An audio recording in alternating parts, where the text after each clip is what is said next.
Thank you so much for agreeing to meet with us on Climate Talks. Thank you very much. The last few decades have been the warmest. Each one of the decades has been warmer than the previous one. Greenhouse gas emissions keep rising year after year. We're seeing more extreme weather events every year. The dead casualties keep rising.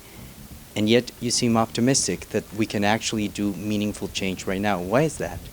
Well, I think there are two reasons for the change in our outlook for the future. Number one, people are now recognizing the severity of the crisis, and they are demanding in increasing numbers that their political leaders take action.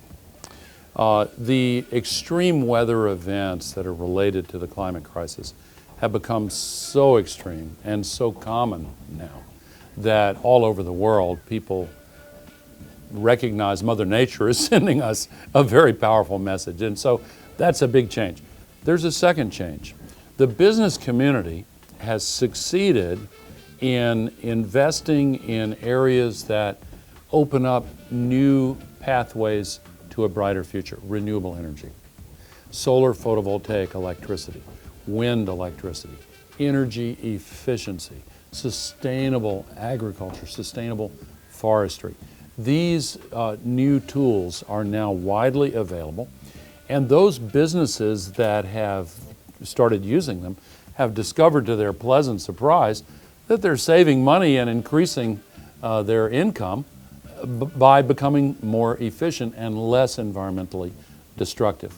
And then I think there's a final reason.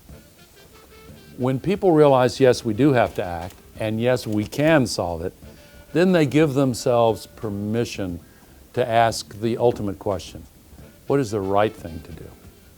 And this is ultimately a moral and even spiritual issue, because the future for our children and grandchildren is very much at risk. And as soon as we allow ourselves to look clearly at what is at stake, then the momentum for change becomes unstoppable. Now, Peru is a small country. It produces about 0.4 of global emissions. At the same time, we have an urgent need for development to lift millions of people out of poverty. At the same time, we have very large forests. What are the types of things that we can do right now in order to deal with this changing scenario of climate change, for we're one of the most vulnerable countries in the world, but at the same time still strive to develop and improve the conditions for the millions of people who are still in poverty?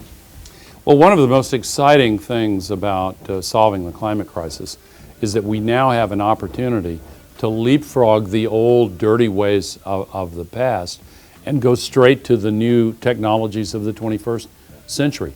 Instead of burning coal and trying to extend these electricity grids at great expense across the countryside, we can go straight to solar photovoltaic cells and wind energy. Instead of continuing the old wasteful patterns that started years ago and have never been efficient, we can use the new 21st century technologies to become very efficient and more prosperous at the same time. In my country already, there are many more jobs being created in solar energy than exist in the coal industry.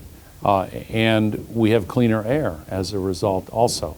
So when you look at the risks to Peru of losing the glaciers on which 95% of Peruvians depend for water, that is an urgent risk. And when you look at the fact that the solutions to that crisis can create millions of new jobs at the same time, then it's an easy choice. What do you hope that we'll be able to achieve here in Lima?